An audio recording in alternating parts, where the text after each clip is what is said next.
Item number 1, माननीय वित्त मंत्री श्रीमती निर्मला सीतारमन जी।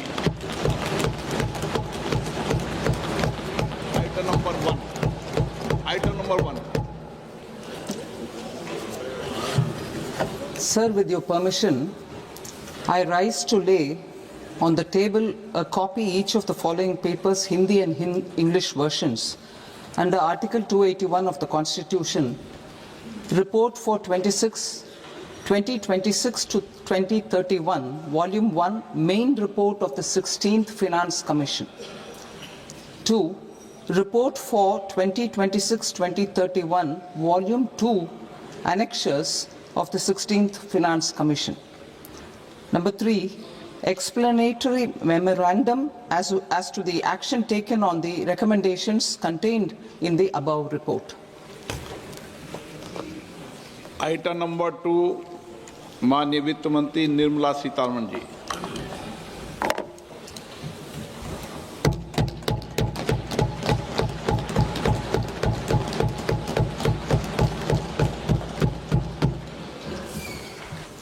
Honorable Speaker, sir, on the sacred occasion of Magh Purnima and the birth anniversary of Guru Ravidas, I present the budget for the year 2026-2027. Since we assumed office 12 years ago, India's economic trajectory has been marked by stability, fiscal discipline, sustained growth, and moderate inflation. This is the result of conscious choices we have made, even in times heightened uncertainty and disruption.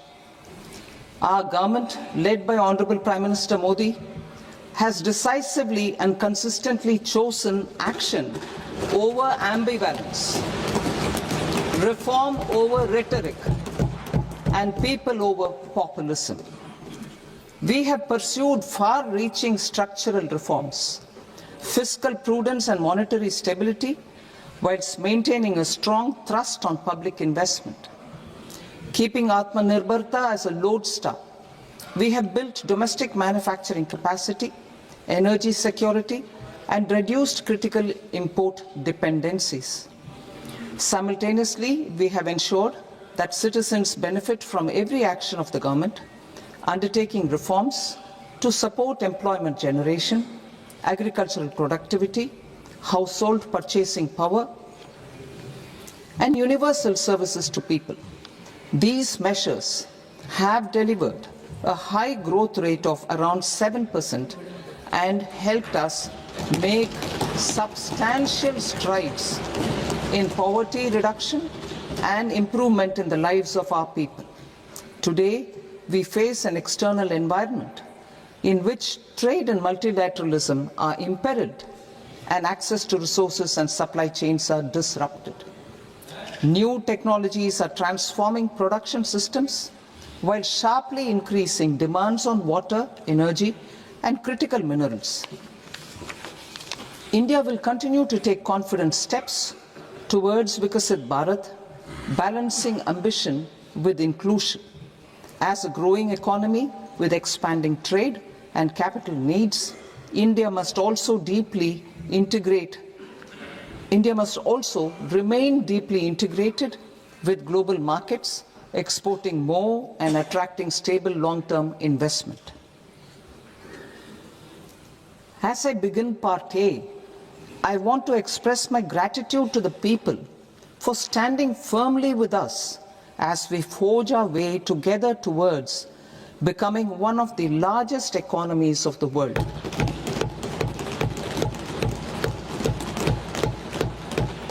Our aim is to transform aspiration into achievement and potential into performance as we ensure that the dividends of growth reach every farmer, the scheduled caste, the scheduled tribes, the nomads, the youth, the poor, and the women.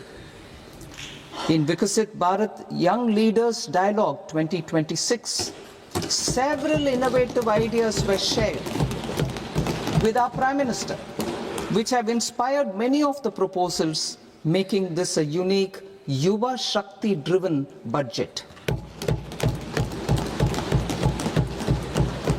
Our government's sankalp is to focus on our poor, underprivileged and the disadvantaged.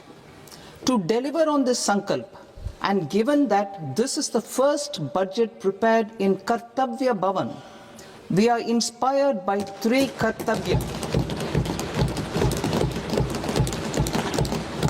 Our first Kartavya is to accelerate and sustain economic growth by enhancing productivity and competitiveness and building resilience to volatile global dynamics. Our second Kartavya is to fulfill aspirations of our people and build their capacity, making them strong partners in India's path to prosperity.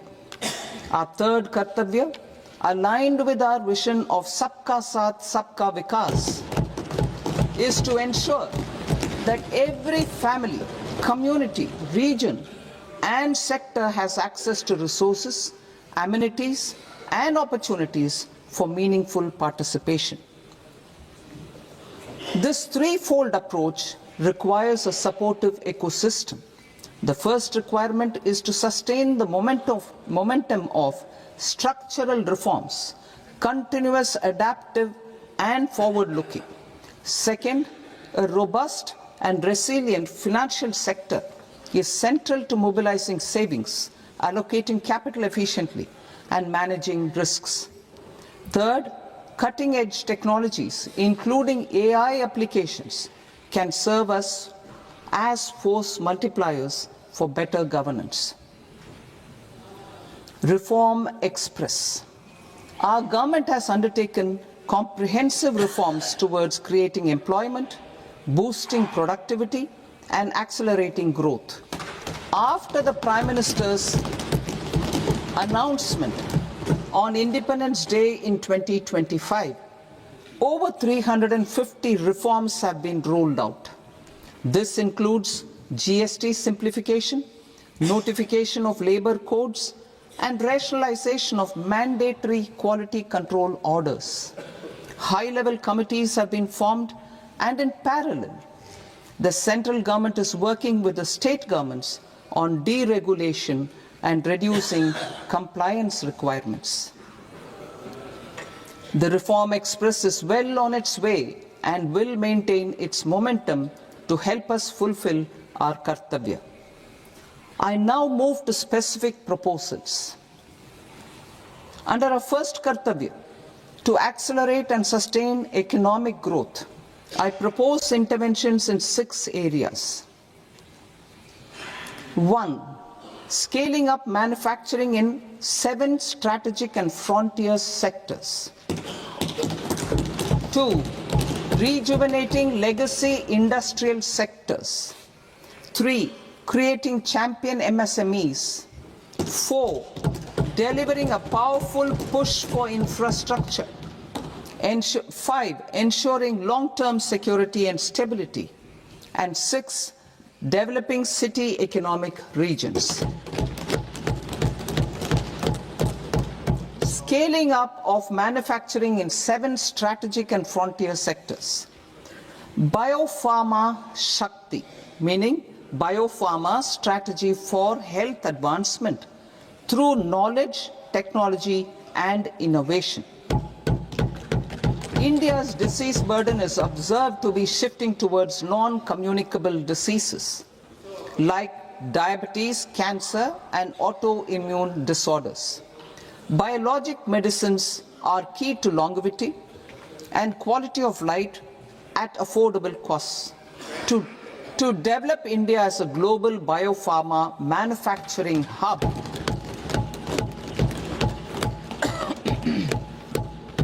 I propose the Biopharma Shakti with an outlay of 10,000 crores over the next 5 years.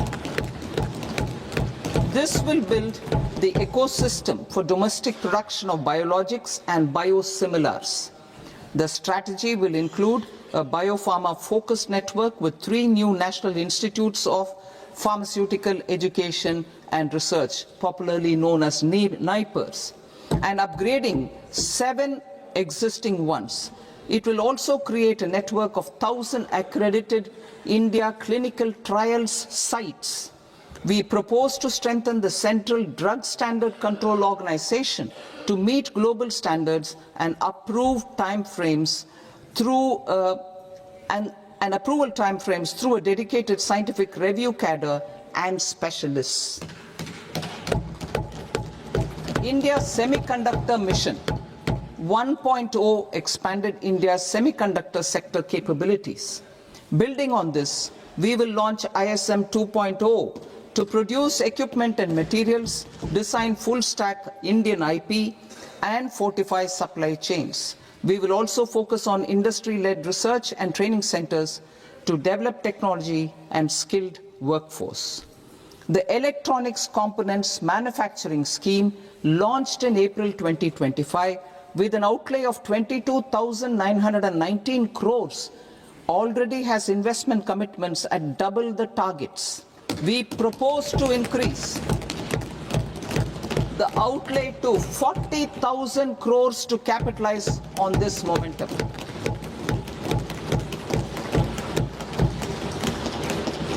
A scheme for rare earth permanent magnets was launched in 2025 November.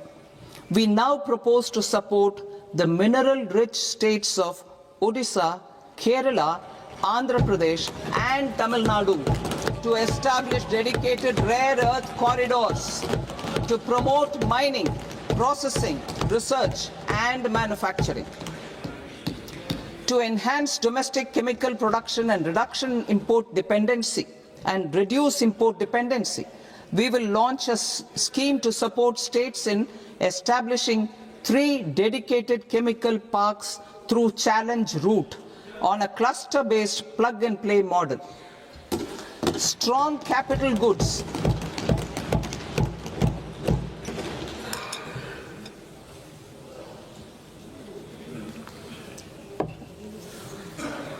Strong capital goods capability is a determinant of productivity and quality across different sectors. Towards building this capacity, I propose the following. High-tech tool rooms will be established by central public sector enterprises at 2 locations as digitally enabled automated service bureaus that locally design, test and manufacture high-precision components at scale and at lower cost. 2. A scheme for enhancement of construction and infrastructure equipments will be introduced to strengthen domestic manufacturing of high value and technologically advanced CIE. This can range from lifts in a multi-storied apartment or firefighting equipment in multiplexes, large or small, and to tunnel boring equipments for building metros and high-altitude roads. I also propose a scheme for container manufacturing to create a globally competitive container manufacturing ecosystem with a budgetary allocation of 10,000 crores over a 5-year period. For the labor-intensive textile sector, I propose an integrated program with 5 subparts. 1. The National Fiber Scheme for self-reliance in natural fibers, such as silk, wool and jute, man-made fibers and new age fibers. Textile expansion and employment scheme to modernize traditional clusters with capital support for machinery, technology upgradation and common testing and certification centers. 3. The National Handloom and Handicraft Program to integrate and strengthen existing schemes and ensure targeted support for weavers and artisans.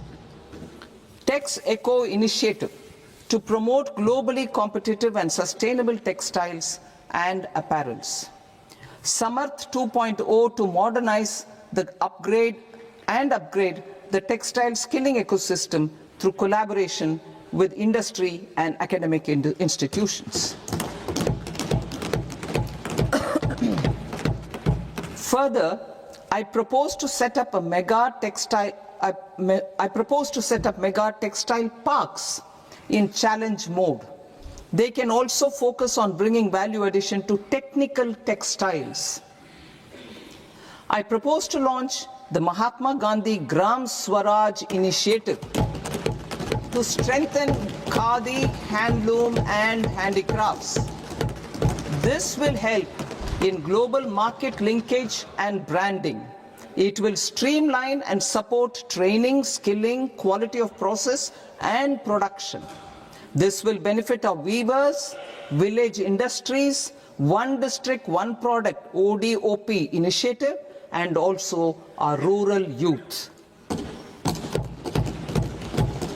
India has the potential to emerge as a global hub for high quality, affordable sports goods. I propose a dedicated initiative for sports goods that will promote manufacturing, research, and innovation in equipment design as well as material sciences. Rejuvenation of legacy industrial clusters. I propose to introduce a scheme to revive 200 legacy industrial clusters to improve their cost competitiveness and efficiency through infrastructure and technology upgradation. Creating champion SMEs and supporting micro enterprises. Recognizing MSMEs as a vital engine of growth, I propose a three-pronged approach to help them grow as champions. Equity support. I propose to introduce a dedicated 10,000 crores SME growth fund to create future champions, incentivizing enterprises based on select criteria. I also propose to top up the Self-Reliant India Fund set up in 2021 with 2,000 crores to continue support to micro enterprises and maintain their access to risk capital. Liquidity support. With TREDS, more than 7 lakh crore has been made available to MSMEs. To leverage its full potential, I propose 4 measures. 1. Mandate TREDS as the transaction settlement platform for all purchases from MSMEs by CPSEs, serving as a benchmark for other corporates. 2. Introduce a credit guarantee support mechanism through CGT-MSE for invoice discounting on TREDS platform. 3. Link GEM with TREDS for sharing information with financiers about government purchases from MSMEs, encouraging cheaper and quicker financing. 4. Introduce TREDS receivables as asset-backed securities, helping develop a secondary market, enhancing liquidity and settlement of transactions. Professional support.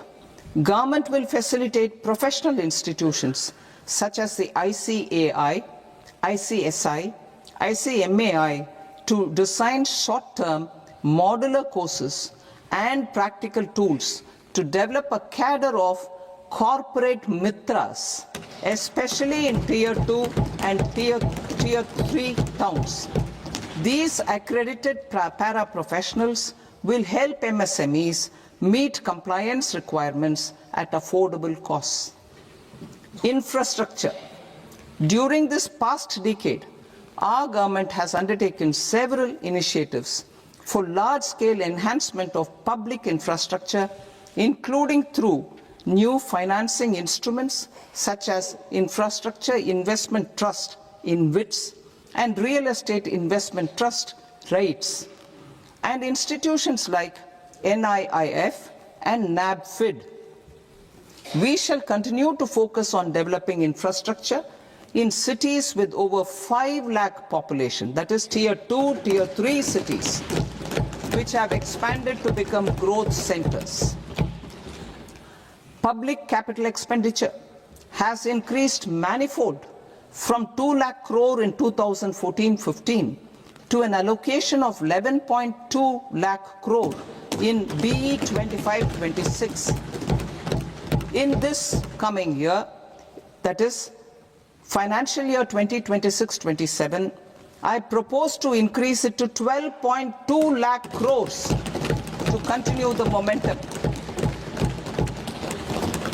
To strengthen the confidence of private developers regarding risks during infrastructure development and construction phase, I propose to set up an infrastructure risk guarantee fund to provide prudentially calibrated partial credit guarantee to lenders. Over the years, RITES have emerged as a successful instrument for asset monetization. I propose to accelerate recycling of significant real estate assets of the CPSEs through the setting up of dedicated RITES. To promote environmentally sustainable movement of cargo, I propose to 1. Establish new dedicated freight corridors connecting Dankuni in the east to Surat in the west. Operationalize 20 new national waterways over the next 5 years, starting with National Waterways 5 in Orissa to connect mineral-rich areas of Talcher and Angul and industrial centers like Kalinga Nagar to the ports of Paradeep and Dhamra. Training institutes will be set up as regional centers of excellence for development of required manpower for these waterways. This will benefit youth in the entire stretch of the waterways to train and acquire skills. Further, a ship repair ecosystem catering to inland waterways will also be set up at Varanasi and Patna.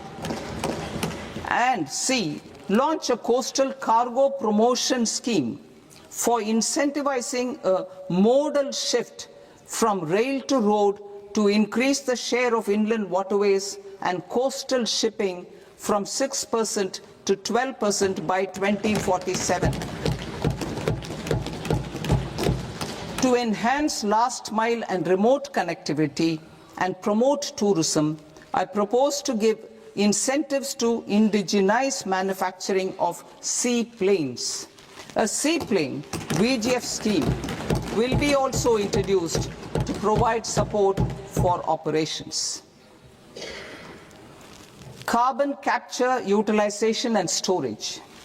Aligning with the roadmap launched in December 2025, the carbon capture, utilization and storage technologies at scale will achieve higher readiness and in end-use application across 5 industrial sectors, including power, steel, cement, refineries, and chemicals. An outlay of 20,000 crore is proposed over the next 5 years for this purpose. City economic regions. Cities are India's engines of growth, innovation, and opportunities. We shall now focus on Tier 2, Tier 3 cities, and even temple towns, which need modern infrastructure and basic amenities. This budget aims to further amplify the potential of cities to deliver the economic power of agglomerations by mapping city economic regions based on their specific growth drivers. An allocation of 5,000 crore per CER over 5 years is proposed for implementing their plans through a challenge mode with a reform-cum-result-based financing mechanism.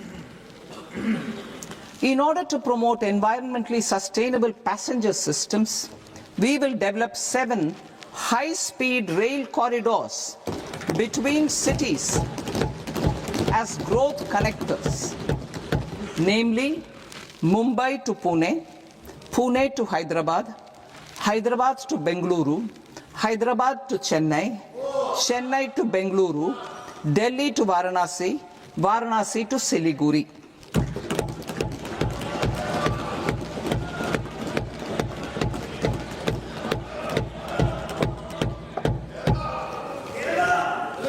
Financial sector. The Indian banking sector today is characterized by strong balance sheet, historic highs in profitability, improved asset quality, and coverage exceeding 98% of villages in the country. At this juncture, we are well placed to futuristically evaluate the measures needed to continue on the path of reform-led growth of this sector. I propose setting up a high-level committee on banking for Vikasit Bharat. High-level committee on banking for Vikasit Bharat to comprehensively review the sector and align it with India's next phase of growth, while safeguarding financial stability, inclusion, and consumer protection. The vision for NBFCs for Vikasit Bharat has been outlined with clear targets for credit disbursement and technology adoption in order to achieve scale and improve efficiency in the public sector NBFCs. As a first step, it is proposed to restructure the Power Finance Corporation and Rural Electrification Corporation. I propose a comprehensive review of the foreign exchange management non-debt instruments rules to create a more contemporary, user-friendly framework for foreign investments consistent with India's evolving economic priorities. Corporate bond market. I propose to introduce a market-making framework with suitable access to funds and derivatives on corporate bond indices. I also propose to introduce total return swaps on corporate bonds. Municipal bonds. To encourage the issuance of municipal bonds of higher value by larger cities, I propose an incentive of 100 crore rupees for a single bond issuance.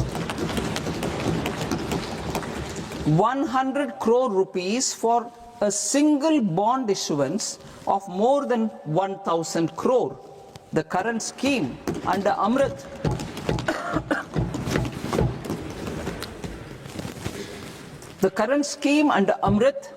which incentivizes issuances up to 200 crores only, will also continue to support smaller and medium towns. That will also continue to support the smaller and medium towns. Ease of doing business. Individual persons resident outside India, PROI, will be permitted to invest in equity instruments of listed Indian companies through the Portfolio Investment Scheme.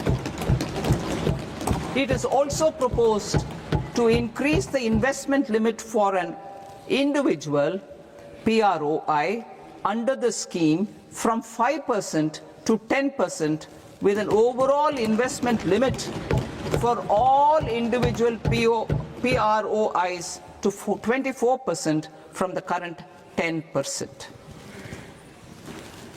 Emerging technologies including AI. 21st century is technology driven.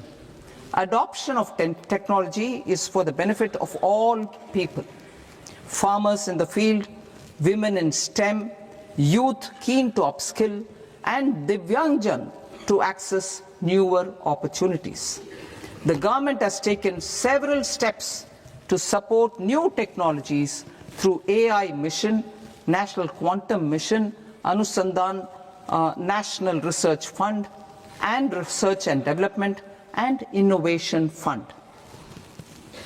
Our second kartavya is to fulfill aspirations and build capacities. Close to 25 crore individuals have come out of multi-dimensional poverty through a decade of our government's sustained and reform-oriented efforts.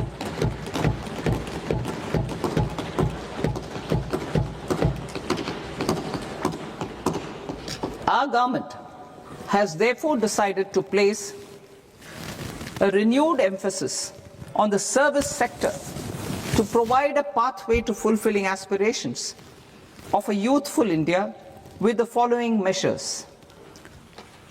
I propose to set up a high-powered Education to Employment and Enterprises Standing Committee to recommend measures that focus on services sector as a core driver of Vikasit Bharat. This will make us a global leader in services with a 10% global share by 2047. The committee will prioritize areas to optimize the potential for growth, employment, and exports. They will also assess the impact of emerging technologies, including AI, on jobs and skill requirements and propose measures thereof. To create a range of skilled career pathways, a new range of skilled career pathways for our youth, I propose interventions in the following sectors. Health. Existing institutions for allied health professionals will be upgraded and new AHP institutions established in private and government sectors. This will cover 10 selected disciplines, including optometry, radiology, anesthesia, OT technology, applied psychology and behavioral health, and add 1 lakh AHPs over the next 5 years. A strong care system covering geriatric and allied care services will be built.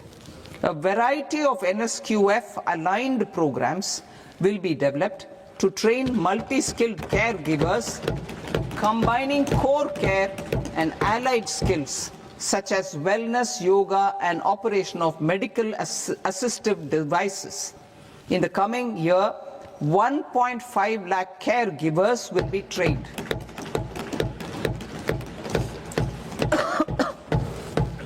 Hubs for medical value tourism. To promote India as a hub for medical tourism services, I propose to launch a scheme to support states in establishing 5 regional medical hubs in partnership with the private sector. These hubs will serve as integrated healthcare complexes that combine medical, educational, and research facilities. They will have Ayush centers, medical value tourism facilitation centers, and infrastructure for diagnostics, post-care, and rehabilitation. These hubs will provide diverse opportunities, job opportunities for health professionals, including doctors and AHPs. Ancient Indian yoga, already respected in several parts of the world, was given a mass global recognition when Honorable Prime Minister took it to the UN. Post-COVID, Ayurveda gained a similar global acceptance and recognition.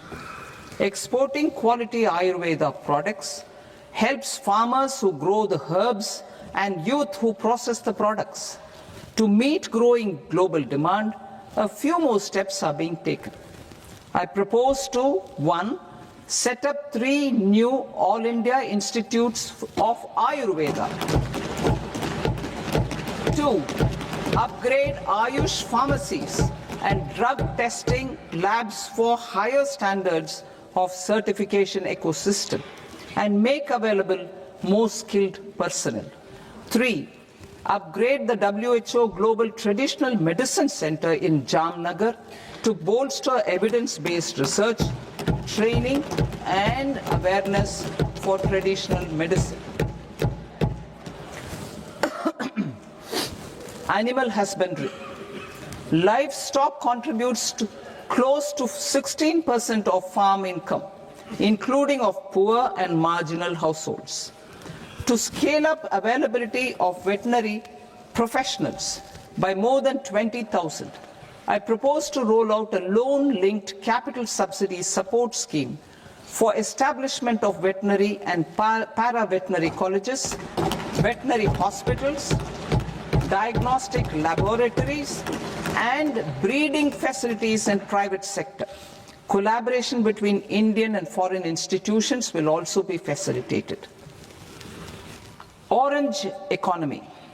India's animation, visual effects, gaming and comics sector, AVGC sector, is a growing industry projected to require 2 million professionals by 2030. I propose to support the Indian Institute of Creative Technologies, Mumbai, in setting up AVGC content creator labs in 15,000 secondary schools all over the country and 500 colleges. The Indian design industry is expanding rapidly, and yet there is a shortage of Indian designers. I propose to establish, through challenge route, a new National Institute of Design to boost design education and development in the eastern region of India. Education. Our government will support states through challenge route in creating 5 university townships in the vicinity of major industrial and logistics corridors. These planned academic zones will host multiple universities, colleges and research institutions, skill centers and residential complexes. In higher education, STEM institutions, prolonged hours of study and laboratory work pose some challenges for girl students. Through VGF, viability gap funding and capital support, one girls' hostel will be established in every district.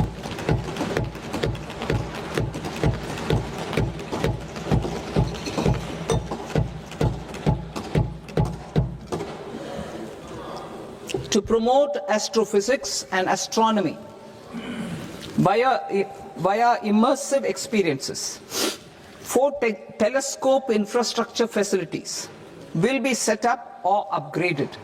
The National Large Solar Telescope, the National Large Optical Infrared Telescope, the Himalayan Chandra Telescope, and the Cosmos 2 Planetarium. Tourism. The tourism sector has the potential to play a large role in the employment generation, forex earnings, and expanding the local economy. I propose to set up a National Institute of Hospitality by upgrading the existing National Council for Hotel Management and Catering Technology. It will function as a bridge between academia, industry, and government.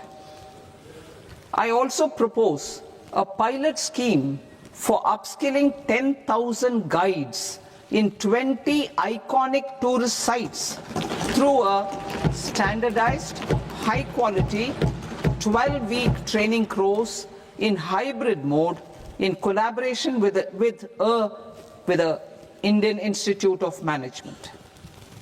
A national destination digital knowledge grid will be established to digitally document all places of significance, cultural, spiritual, and heritage. This initiative will create a new ecosystem of jobs for local researchers, historians, content creators, and technology partners. India has the potential and opportunity to offer world-class trekking and hiking experience. We will develop ecologically sustainable mountain trails in Himachal Pradesh, Uttarakhand, and Jammu Kashmir. Also in Araku Valley in the Eastern Ghats and Podigai Malai in the Western Ghats. Turtle trails along key nesting sites in the coastal areas of Odisha Karnataka and Kerala. And 3, bird watching trails along the Pulikat Lake in Andhra Pradesh, Tamil Nadu. It's on the border. Under the visionary leadership of Honorable Prime Minister, we established the International Big Cat Alliance in 2024.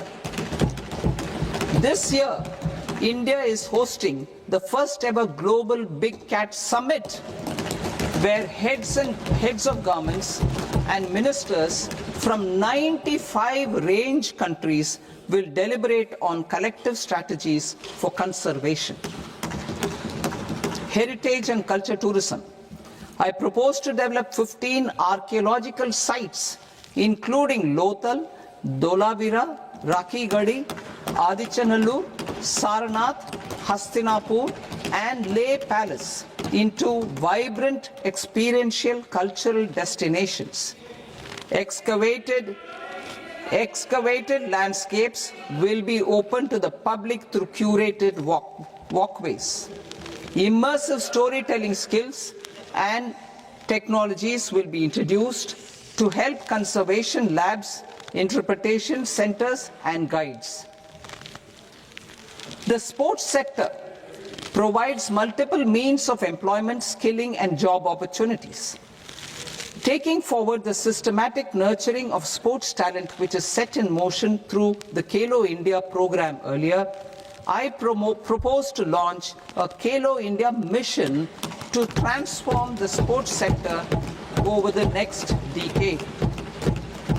The mission will facilitate an integrated talent development pathway supported by training centers which are foundational, intermediate, and elite levels. B, systematic development of coaches and support staff. C, integration of sports science and technology. D, competitions and leagues to promote sports culture and provide platforms. And E, development of sports infrastructure for training and competition. Our third Kartavya aligns with our vision of Sabka Saath, Sabka Vikas towards Vikasit Bharat. This requires targeted efforts for 1, increasing farmer incomes through productivity enhancement and entrepreneurship, with special attention to small and marginal farmers. B, empowering Divyangjan through access to livelihood opportunities, training, and high-quality assistive devices. C, empowering the vulnerable to access mental health and trauma care. D, focus on the Purvodaya states and the Northeast region to accelerate development and employment opportunities. Fisheries. We will undertake initiatives for integrated development of 500 reservoirs and Amrit Sarovars. 2, strengthen the fisheries value chain in coastal areas and enable market linkages involving startups and women-led groups together with fish farmer producer organizations. Animal husbandry. To provide quality employment opportunities in rural and peri-urban areas, we will support the animal husbandry sector in entrepreneurship development through A, credit-linked subsidy program, B, scaling up and modernization of livestock enterprises, C, enhanced creation of livestock, dairy, and poultry enhanced creation of livestock, dairy, and poultry-focused integrated value chains, and D, encourage creation of livestock farmer-producer organizations. High-value agriculture. To diversify farm outputs, increase productivity, enhance farmers' incomes, and create new employment opportunities, we will support high-value crops such as coconut, sandalwood, cocoa, cashew in the coastal areas, agar trees in northeast, and nuts such as almonds, walnuts, and pine nuts in our hilly regions. These, all of them, will be supported. India is the world's largest producer of coconuts. About 30 million people including nearly 10 million farmers, depend on coconuts for their livelihood. To further enhance competitiveness in coconut production, I propose a coconut promotion scheme to increase production and enhance productivity through various interventions, including replacing and non-productive trees with new saplings or plants or varieties in major coconut growing states. A dedicated program is proposed for Indian cashew and cocoa to make India self-reliant in raw cashew and coconut production and processing, enhance export competitiveness, and transform Indian cashew and Indian cocoa into premium global brands by 2030. Sandalwood. Sandalwood is closely linked to India's social and cultural heritage.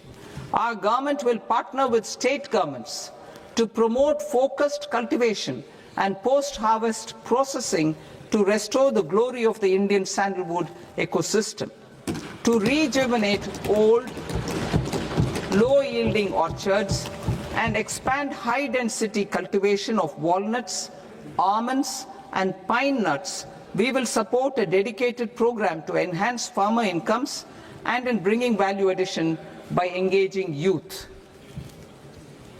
Bharat Vistar, that is virtually integrated system to access agricultural resources.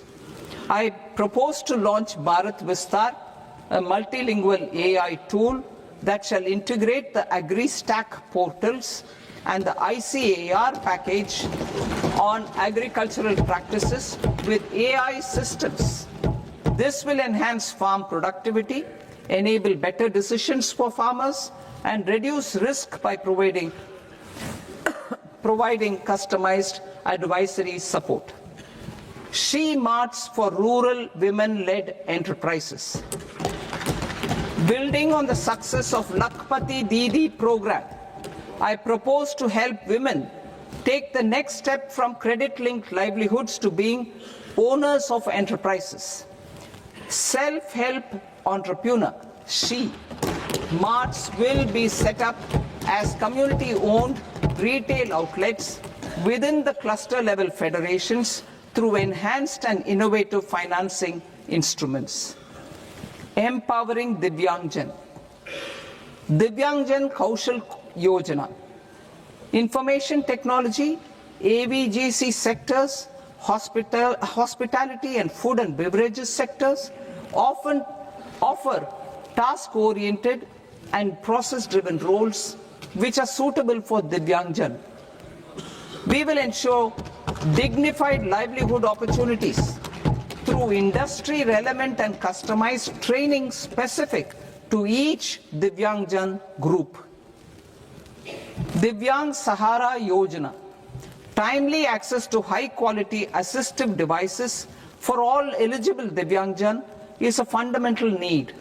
I propose to 1. Support the Artificial Limbs Manufacturing Corporation of India, Alimco, to set up and to scale up production of assistive devices, invest in R&D and AI integration, strengthen PM Divyasha Kendras, and support setting up of assistive technology marts as modern retail style centers where Divyangjan and senior citizens can see, try and purchase assistive products. Reaffirming our commitment to mental health and trauma care. There are no national institutes for mental health care in North India. We will therefore set up a NIMHANS 2 and also upgrade national mental health institutes in Ranchi and in Tezpur as regional apex institutions. Emergencies expose families, particularly the poor and vulnerable, to unexpected expenditure. We will strengthen and increase these capacities by 50% in district hospitals by establishing emergency and trauma care centers. Focus on Purvodaya states and northeastern regions. Purvodaya, I propose the development of an integrated East Coast industrial corridor with a well-connected node at Durgapur, creation of 5 tourism destinations in 5 Purvodaya states, and the provision of 4,000 e-buses. Buddhist sites in northeastern region. The northeastern region is a civilizational confluence of Theravada and Mahayana or Vajrayana traditions. I propose to launch a scheme for development of Buddhist circuits in Arunachal Pradesh, Sikkim, Assam, Manipur, Mizoram, and Tripura. The scheme will cover preservation of temples and monasteries, pilgrimage interpretation centers, connectivity, and pilgrim amenities. 16th Finance Commission. On 17th November 2025, the 16th Finance Commission submitted its report to the President. As mandated under Article 281 of the Constitution, the government is to lay the report along with the explanatory memorandum on the action taken report on the recommendations of the Commission in Parliament, which, Sir, Honourable Speaker, you've allowed me to do at the commencement of this session. The government has accepted the recommendation of the Commission to retain the vertical share of devolution at 41%. As recommended by the Commission, I have provided 1.4 lakh crores of rupees to the states for the year 2026-2027 as Finance Commission grants. These include rural and urban local body and disaster management grants. Fiscal consolidation. Government has been delivering on our fiscal commitments consistently without compromising on social needs. To strive towards accepted standards of fiscal management in Budget 25-26, I had indicated that the central government would target reaching a debt to GDP ratio of 50 plus or minus 1% by 2030-31. In line with this, the debt to GDP ratio is estimated to be 55.6% of GDP in BE 26-27. compared to 56.1% of GDP in RE 25-26. A declining debt to GDP ratio will gradually free up resources for priority sector lending and expenditure by reducing the outgo on interest payments. One of the main operational instruments for debt targeting is the fiscal deficit.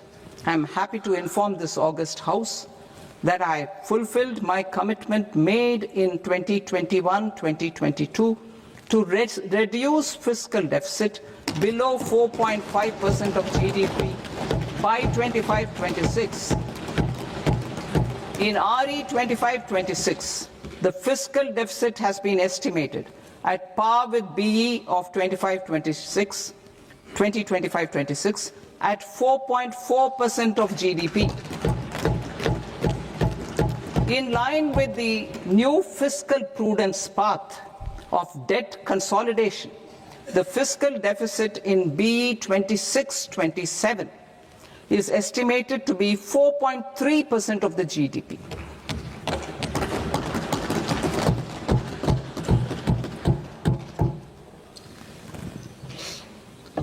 The revised estimates of the non-debt receipts are 34 lakh crore rupees, of which the centre's net tax receipts are 26.7 lakh crore.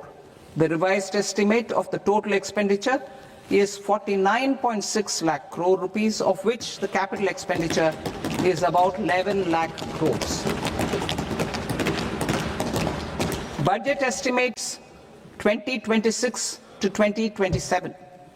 Coming to 26-27, the non-debt receipts and the total expenditure are estimated as 36.5 lakh crore and 53.5 lakh crore respectively.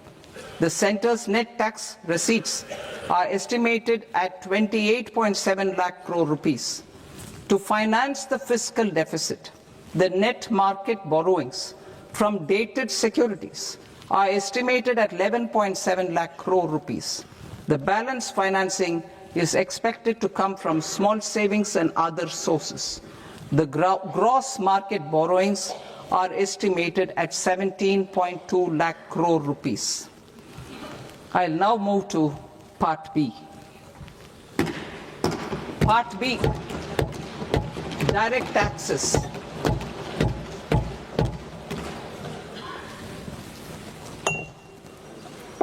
Honorable Speaker, sir, I now present my proposals on direct taxes.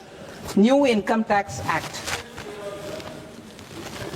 In July 2024, I announced a comprehensive review of the Income Tax Act 1961.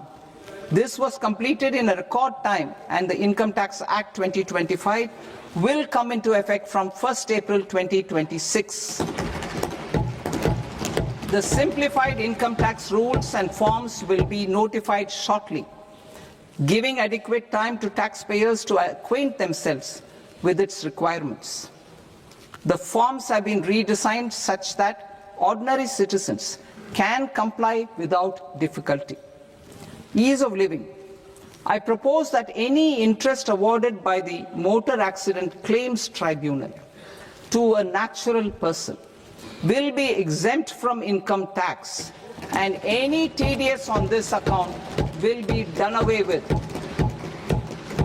I propose to reduce TCS rate on the sale of overseas tour program package from the current 5% and 20% to 2% without any stipulation of amount. I propose to reduce TCS rate for pursuing education and for medical purposes under the Liberalized Remittance Scheme, popularly known as LRS, from 5% to 2%. Supply of manpower services is proposed to be specifically brought within the ambit of payment to contractors for the purpose of TDS to avoid ambiguity. Thus, TDS on these services will be at the rate of either 1% or 2% only.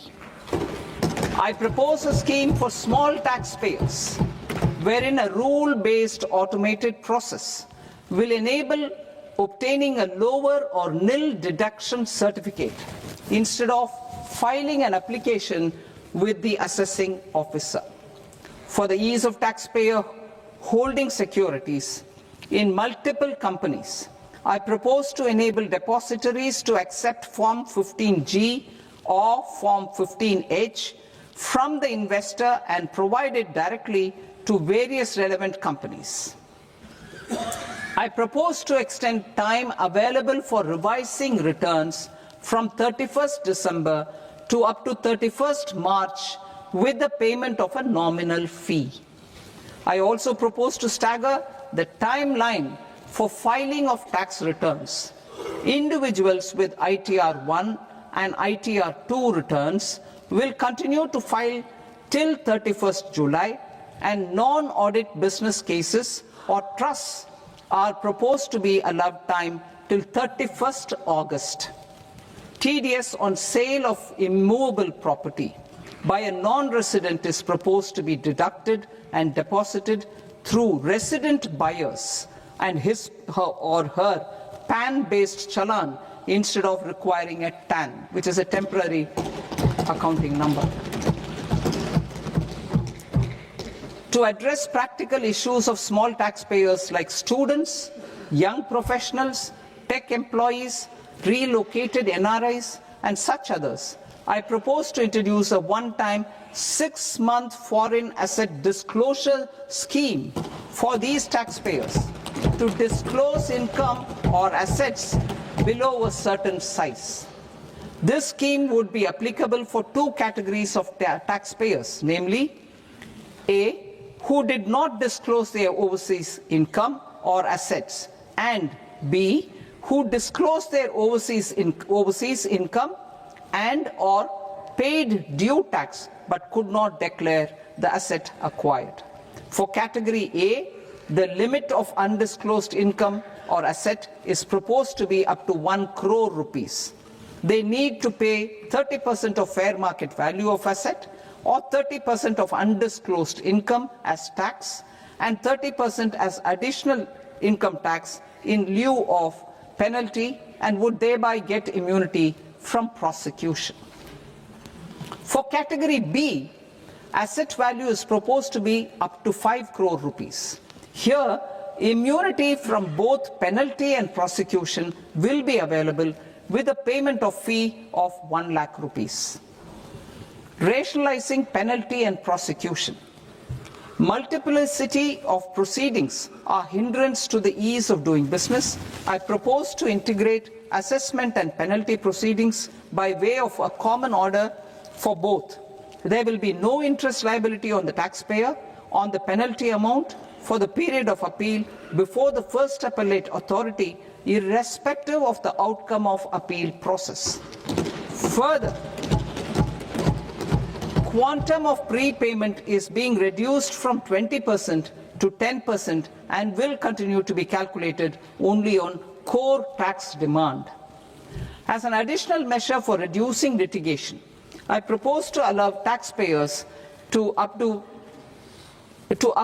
their returns even after reassessment proceedings have been initiated and an additional 10% tax rate over and above the rate applicable for the relevant year. The assessing officer will then use only this updated return in his proceedings. There is already a framework for immunity from penalty and prosecution in the cases of underreporting. I propose to apply this framework for immunity to misreporting too.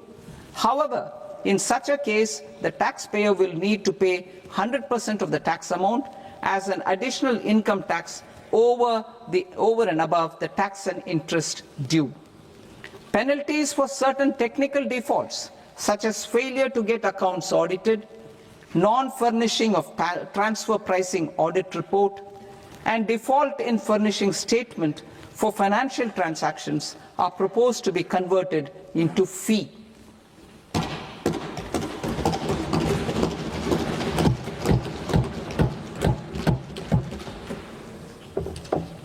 I propose to rationalize prosecution framework under Income Tax Act while maintaining a careful balance for deterrence in some serious offence. Non-production of books of account and documents and requirement of TDS payment where payment is made in kind are being decriminalized. Further, minor offences will attract fine only. The remaining prosecutions will be graded commensurate with the quantum of offence. They will entail only simple imprisonment with maximum imprisonment reduced to 2 years and power to courts to convert even those into fines. There is no penalty. There is no penalty presently for non-disclosure of non-immovable foreign assets with aggregate value less than 20 lakh rupees. I propose to also provide them with immunity from prosecution with retrospective effect from 1/10/2024.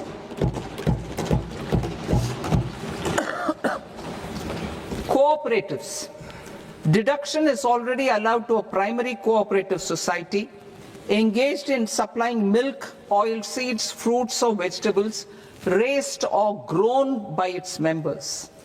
I propose to extend this deduction to also include supply of cattle feed and cotton seed produced by its members. I propose to allow inter-cooperative society dividend income as deduction under the new tax regime to the extent it is further distributed to its members. I further propose to allow exemption for a period of 3 years to dividend income received by a notified national cooperative federation on their investments made in companies up to 31/1/2026. This exemption would be allowed only for dividends further distributed to its member cooperatives. Supporting IT sector as India's growth engine.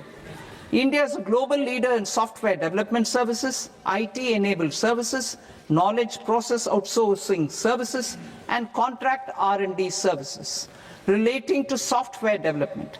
These businesses and their segments are quite interconnected with each other.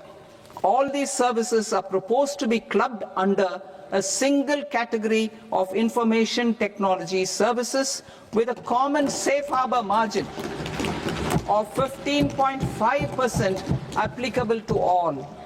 The threshold for availing safe harbor for IT services is being enhanced substantially from 300 crore rupees to 2,000 crore rupees. Safe harbor for IT services shall be approved by an automated rule-driven process without any need for tax officer to examine and accept the application. Once applied by an IT services company, the same safe harbor can be continued for a period of 5 years at a stretch at its choice. For IT services companies who want to conclude advanced pricing agreement, APA, I propose to fast-track unilateral APA process for IT services and endeavor to conclude it within a period of 2 years. The period of 2 years can be extended by a further period of 6 months on taxpayers' request. I propose to extend the facility of modified returns available to the entity entering APA to its associated entities also. Attracting global business and investment. Recognizing the need to enable critical infrastructure and boost investment in data centers, I propose to provide tax holiday till 2047 to any foreign company that provides cloud services to customers globally by using data center services from India. It will, however, need to provide services to Indian customers through an Indian reseller entity. I also propose to provide a safe harbor of 15% on cost in case the company providing data center services from India is a related entity. To harness the efficiency of just-in-time logistics for electronic manufacturing, I propose to provide safe harbor to non-residents for component warehousing in a bonded warehouse at a profit margin of 2% of the invoice value. The resultant tax of about 0.7% will be much lower than in competing jurisdictions. To provide fillip to toll manufacturing in India, I propose to provide exemption from income tax for 5 years to any non-resident who provides capital goods, equipment, or tooling to any toll manufacturer in a bonded zone. To encourage vast pool of global talent to work in India for a longer period of time, I propose to provide exemption to global, non-India sourced income of a non-resident expert for a stay period of 5 years under notified schemes. I propose to provide exemption from minimum alternate tax, the MAT, to all non-residents who pay tax on presumptive basis. Tax administration. I propose to constitute a joint committee of Ministry of Corporate Affairs and Central Board of Direct Taxes for incorporating the requirements of income computation and disclosure standards, the ICDS, in the Indian Accounting Standards, IND AS itself. Separate accounting requirement based on ICDS will be done away with from the tax year 27-28. To support Prime Minister Modi's vision of homegrown accounting and advisory firms to become global leaders, I propose to rationalize the definition of accountant for the purposes of safe harbor rules. Other tax proposals.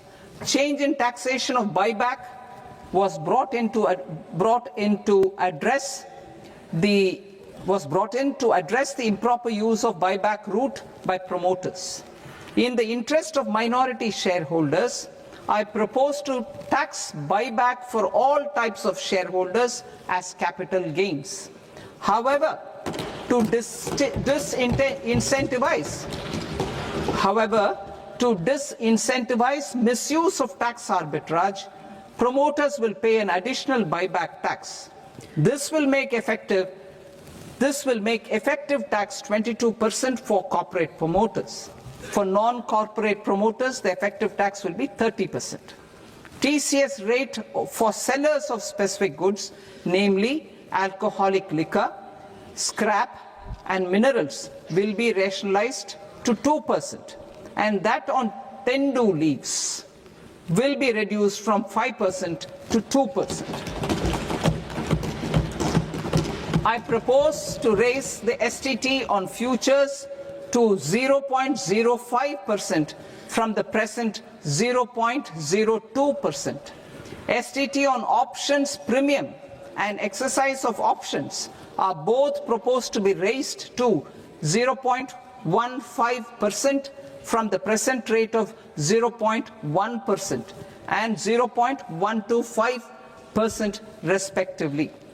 We reformed the taxation landscape for corporates in 2019 by providing them a simplified regime with lower tax rate so that they could productively focus on business rather than on claim of deductions and exemptions.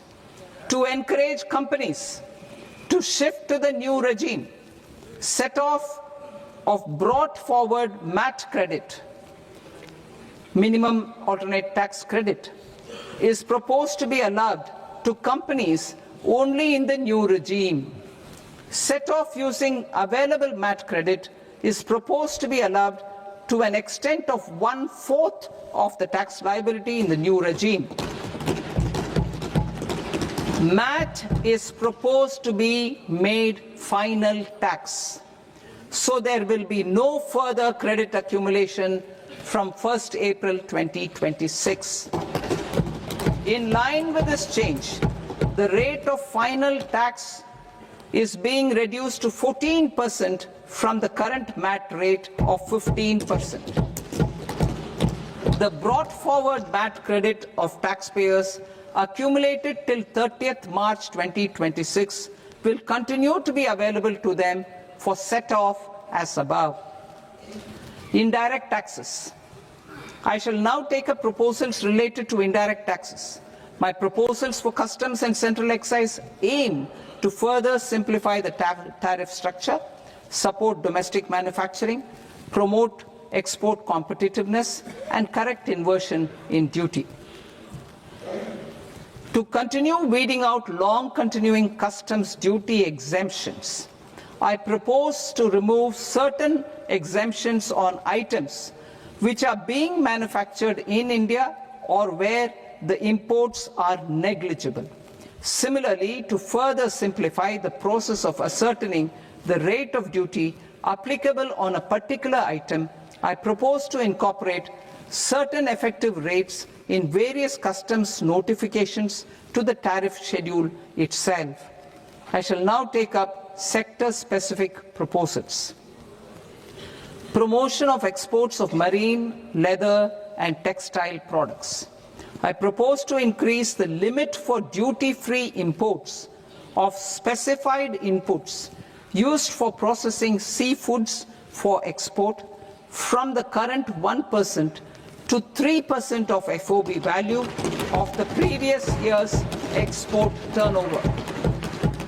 I also propose to allow duty-free imports of specified inputs, which is currently available for exports of leather or synthetic footwear, to exports of shoe uppers as well. I propose to extend the time period for export of final product from the existing 6 months to 1 year for exporters of leather or textile garments, leather or synthetic footwear, and other leather products. energy transition and security. I propose to extend the basic customs duty exemption given to capital goods used for manufacturing lithium-ion cells for batteries to those used for manufacturing lithium-ion cells for battery energy storage systems also. I propose to exempt basic customs duty on import of sodium antimonate for use in manufacture of solar glass. Nuclear power. I propose to extend the existing basic customs duty exemption on imports of goods required for nuclear power projects till the year 2035 and expand it for all nuclear plants irrespective of their capacity. Critical minerals. It is proposed to provide basic customs duty exemption to the import of capital goods required for the processing of critical minerals in India. Biogas blended CNG.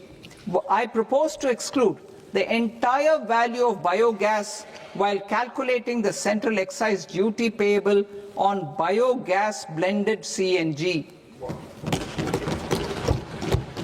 Civil and defense aviation. I propose to exempt basic customs duty on components and parts required for the manufacture of civilian training and other aircrafts.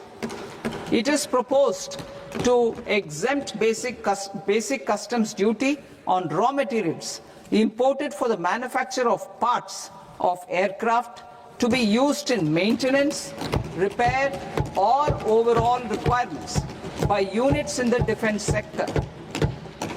Electronics. To deepen value addition in the consumer electronics sector, I propose to exempt basic customs duty on specified parts used in the manufacture of microwave ovens. Special economic zone. To address the concerns arising about utilization of capacity by manufacturing units in the special economic zones due to global trade disruptions, I propose as a special one-time measure to facilitate sales by eligible manufacturing units in SEZs to the domestic tariff area at concessional rates of duty. The quantity of such sales will be limited to a prescribed proportion of their exports. Necessary regulatory changes will be undertaken to operationalize the measures while ensuring level playing field for the units working in the DTA. Ease of living. To rationalize the customs duty structure for goods imported for personal use, I propose to reduce the tariff rate on all dutiable goods imported for personal use from 20% to 10%. To provide relief to patients, particularly those suffering from cancer, I propose to exempt basic customs duty on 17 drugs or medicines. I propose also to add 7 more rare diseases for the purposes of exempting import duties on personal imports of drugs, medicines, and food for special medical purposes used in their treatment. Customs process. India's role and share in the global trade is poised for a major leap in line with our ambition and journey towards Vikasit Bharat.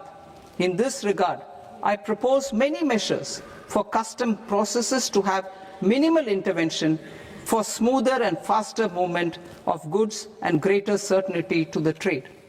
Trust-based systems. I propose to enhance duty deferral period for Tier 2 and Tier 3 authorized economic operators, known as AEOs, from 15 days to 30 days. I propose to provide eligible manufacturer importers the same duty deferral facility. This should encourage them to get themselves accredited as a full-fledged Tier 3 AEO in due course. To provide greater certainty and for better business planning, I propose to extend validity period of advance ruling binding on customs from the present 3 years to 5 years. In the spirit of the whole of government approach,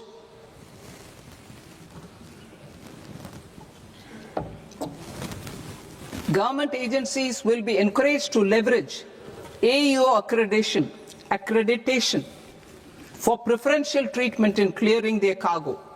Regular importers with trusted long-standing supply chains will be recognized in the risk system so that the need for verification of their cargo every time can be minimized. Export cargo using electronic sealing. Export cargo using electronic sealing will be provided through clearance from the factory premises to the ship.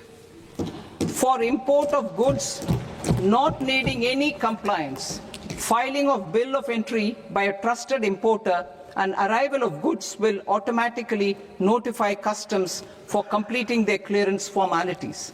This will enable goods to be released immediately on arrival. The customs warehouse framework will be transformed into a warehouse operator-centric system with a self-declarations, electronic tracking, and risk-based audit. These reforms will move away from the current system of officer-dependent approvals and reduce transaction delays and compliance costs. Ease of doing business. Approvals required for cargo clearance from various government agencies will be seamlessly processed through a single and interconnected digital window by the end of the financial year. Processes involved in clearance of food, drugs, plant, and animal and wildlife products, accounting for about 70% of interdicted cargo, will be operationalized on this system by April 2026 itself. For goods not having any compliance requirement, clearance will be done by customs immediately after online registration is completed by the importer, subject to the payment of duty. Customs integrated system will be rolled out in 2 years as a single integrated and scalable platform for all customs processes. Utilization of non-intrusive scanning with advanced imaging and AI technology for risk assessment will be expanded in a phased manner with the objective to scan every container across all the major ports. New export opportunities to support Indian fishermen to fully harness the economic value of marine resources beyond our territorial waters. The following measures will be taken. A. Fish catch by an Indian fishing vessel in exclusive economic zone or on the high seas will be made free of duty. Landing of such fish on foreign port will be treated as export of goods. Safeguards will be put in place to prevent misuse during fish catch, transit, or transshipment. To support aspirations of India's small businesses, artisans, and startups to access global markets through e-commerce, I am pleased to announce complete removal of the current value cap of 10 lakh rupees per consignment on courier exports. In addition, handling of rejected and returned consignments will be improved with effective use of technology for identifying such consignments. I propose to revise provisions governing baggage clearance during international travel to address genuine concerns of passengers. The revised rules will enhance duty-free allowances in line with the present-day travel realities and provide clarity in temporary carriage of goods brought in or taken out. There are honest taxpayers who are willing to settle disputes by paying all their dues, but they get deterred due to negative connotation associated with penalty. They will now be able to close cases by paying an additional amount in lieu of penalty. Honorable Speaker, sir, with this, I commend the budget to this august House. Jai Hind.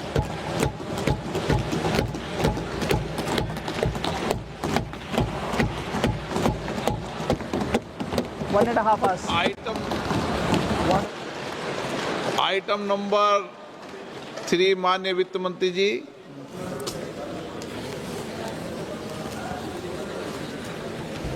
Item number 2, sir. 3। 3. Sir, with your permission, I rise to lay on the table of the following statements under Section 3, 1 of the Fiscal Responsibility and Budget Management Act of 2003. Medium-term fiscal policy cum fiscal policy strategy statement and macroeconomic framework statement. Item number 4 माननीय वित्त मंत्री जी। Sir, with your permission, I move for leave to introduce the Finance Bill 2026. प्रश्न ये कि विधेयक को पुनर्स्थापित करने की अनुमति प्रदान की जाए। जो सदस्य इस पक्ष में हाँ गए, जो सदस्य विरोध में ना गए, मेरे विचार में निर्णय हाँ वालों के पक्ष में, हाँ वालों के पक्ष में अनुमति प्रदान की जाती है। माननीय मंत्री जी, अब विधेयक पूरे स्थापित करें। Sir, I introduce the bill. माननीय सदस्यगण, आपको सूचित किया जाता है कि माननीय वित्त मंत्री जी के बजट भाषण की कॉपी पब्लिकेशन काउंटर पर ली जाती है। बजट भाषण और बजट से संबंधित दस्तावेज आपके मोबाइल फोन और मेंबर पोर्टल्स पर ही उपलब्ध है। सभा की कार्रवाई कल सोमवार दिनांक 2 फरवरी 2026 को प्राप्त 11 बजे तक के लिए स्थगित की जाती है।